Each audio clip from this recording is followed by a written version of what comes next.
All right, good morning. It's your Pratte Pack. All right, getting in that workout, but we're going to start something from time to time, and we're going to call it Punch List. Now, I can't take credit for that.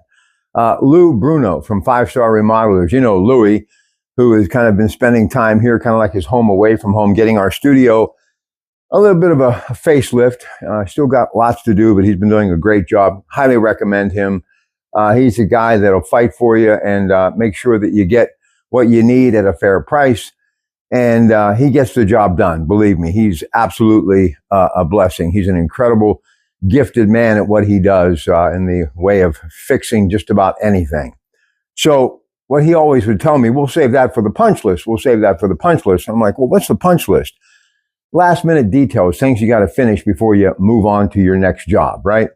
So I thought, boy, that's a nice phrase, catchy phrase, punch list. So what I'm going to do is give you a number of things from time to time that are making news in every aspect of the world, from news, sports, information, lifestyle, social media stuff that's trending, whatever. So my punch list we present. Let's get going. And speaking of punch list, it's the fight this coming Friday night, November 15th. In Dallas, Netflix. If you don't have it, you need to get it. What a great brand, what they've been able to do in every aspect of entertainment. The thing that I love about Netflix and a lot of these streaming services, they're what the studios used to be back in the golden age of Hollywood. It wasn't always about the big blockbuster, right? I mean, those were nice, but it was those movies that kind of had curb appeal, that it really affected everyone in the home that they lived. And when they were out mingling in the neighborhood, it would come up, the movie, and it would relate to the movie. You know, when Frank Capra did A Wonderful Life with Jimmy Stewart and Donna Reed, it really didn't do well at the box office. But every holiday, and being that the holidays are fast approaching, you're always going to see that motion picture, right? Because it's things that people can relate to. Rags to riches, if you will. But it wasn't so much about money, but about community and friends and family. And Netflix really does that from time to time. Those movies that maybe a big movie studio wouldn't make because it's not going to get a big return as far as at the box office. But Netflix, because of subscriptions and subscribers like me and hopefully you, they're able to do that and also bring us events like this fight. And let me just say this. Punching a bag is one thing, okay? But when you're getting hit, that's a whole together different ballgame. And I've experienced it, and I can tell you, there's a reason why I got into broadcasting, right? It's not for the faint of heart. And I have been ringside doing boxing on the radio and television for many years with Ted Arnaud at Mountaineer. And we had a number of guest analysts who really did a good job. But I've seen the sport at every angle, and it's a tough sport. And I got to say this about Jake Paul. He is a social media influencer, as is his brother Logan. What they have done is absolutely incredible. Smart businessmen, too. Really decent guys, too. Parents should be proud. But Jake Paul can fight. Make no mistake about it. He can fight. In another life, his life is a little different, and he's not a part of that great Disney brand, right? And he was at one time. And I think he's going to be a good actor someday, too. Who knows? He could have been legit from the get-go. But he's got some skill. And the thing that I really like about him, he's fearless. I mean, he's fearless. And the guy can do more than punch a bag, believe me. So it's going to be interesting. But I got to talk about Iron Mike. Mike Tyson, for those of us who are boxing historians, and in another life, I used to be, Mike Tyson was everything that we wanted in a fighter. He basically, his whole life revolved around fighting. Cus D'Amato was his guy. And Cus had Floyd Patterson, who, like Mike, heavyweight champion at the age of 21. Floyd Patterson, an Olympic gold medalist, just tremendous fighter. but he was kind of caught between light heavyweight and heavyweight. But he did secure the heavyweight championship, 21 years of age, just like Mike. But Mike was just such a thing of beauty to watch in the ring. He reminded me of some of the great throwback fighters like Jack Dempsey from the golden age of boxing. And he could punch like Marciano.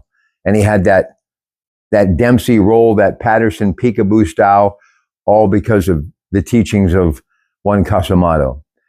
And, we're still in that political season, I guess. And, the president to be again, Donald Trump, was a very successful promoter in Atlantic City. And if you talk to anyone, they will tell you when Mike Tyson fought Michael Spinks, he and Michael, meaning Leon, his brother, gold medalist out of that great city of St. Louis, could fight, great fighters. But Michael Spinks was overmatched. That's when he was a machine.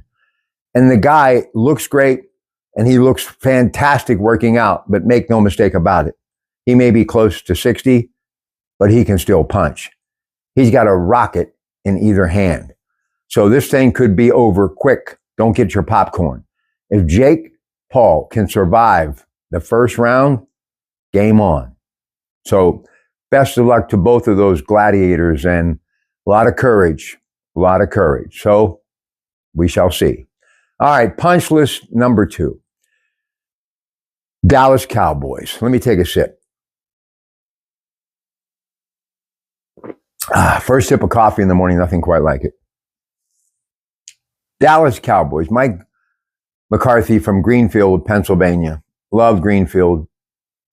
Love Mike McCarthy. But if I were him, get through the season and get out of there. Way too much drama. And Jerry Jones, like him or not, Jerry Jones is important to the National Football League. Jerry Jones, smart man, passionate man, loves football too. He wants to win. So let me throw this scenario out there. They signed Dak Prescott to a big bag of money, right?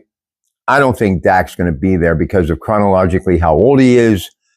And I just think the mindset. There's a lot of teams in the NFC and AFC. There are 32 teams in all. And many of them could use a quarterback like Dak Prescott. I'm just saying. I mean, you just think, even hop, skip, and a jump, New Orleans, is Derek Carr really the future there? Saints going to be looking for a new coach, new quarterback, got to sell tickets. I'm just saying. But just think, if Dallas, you got 3 wins, they don't do any better, and kind of the rest of the season, you could end up Travis Hunter, number 1, both sides of the football. And I think Shador is going to go early second round. You get him. And who could be your new coach in Dallas? That's right. Deion Sanders. Prime time. I'm just saying. And Mike McCarthy, he can do anything. He's an amazing football coach. And I think he will be a head coach for a long time. And if not, a coordinator for a long time. He's a class act. He's a Super Bowl winning quarterback. He's one of us.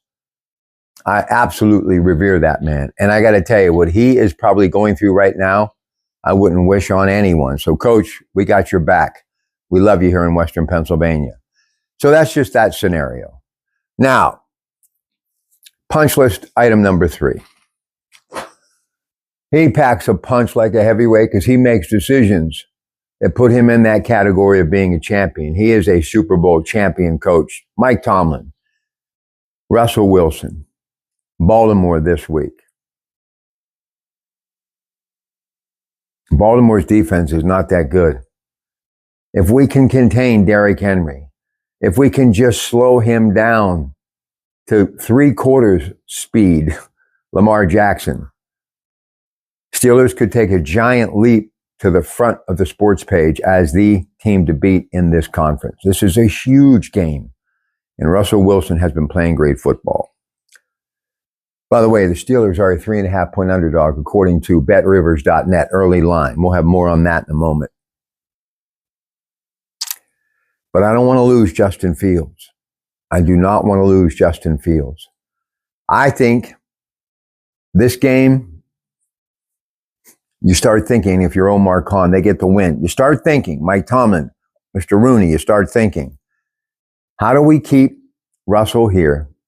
Russell's not looking for the multi-gazillions that franchise quarterbacks get. Let's face it, where he is. And he's going to be grateful, I think, because he sees the Steelers gave him the opportunity, and he sees the youth on this football team like Pickens.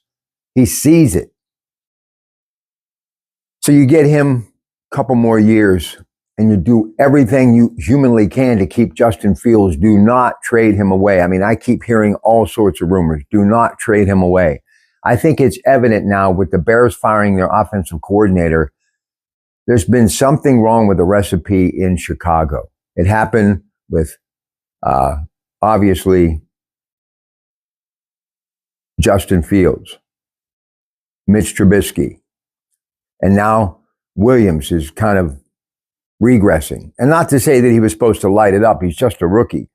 But there's something just not right there. And I think they're going to implode that entire coaching staff and start over again. They have to. They've got too much at stake. New stadium in the future. I mean, there's a lot going on here. And last time I checked, Mike Ditka is not going to play football anymore, and he's not coming back to coach. So you got to find somebody who fits that great city. And that's why Ditka was so good at it. So we'll see. But you got to do everything in your power to keep both these guys. You do. And what I would love to see somehow down the road, Arch Manning, when he gets out of Texas, land here, but probably not going to happen. And the reason I even bring up his name, because I'm worried they're not going to keep Justin Fields. Justin Fields got so much upside, so young, powerful arm, can run, just physically punishing. I mean, the guy just has everything you'd want in a football player. And Russell Wilson, what makes him so great and a Hall of Famer and a Super Bowl winning quarterback, the guy has got that touch. How many times on the playground, basketball, whatever, you would say, they got the touch. You feel it.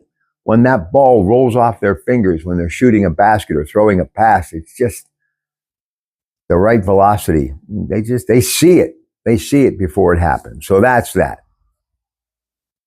All right, my punch list for the day. I hope you enjoyed it. We're going to come back early line, betrivers.net. We're going to run week 11 in the National Football League and a few other things here from the home studio in Monaco. It's your Pratt Pack. Good morning.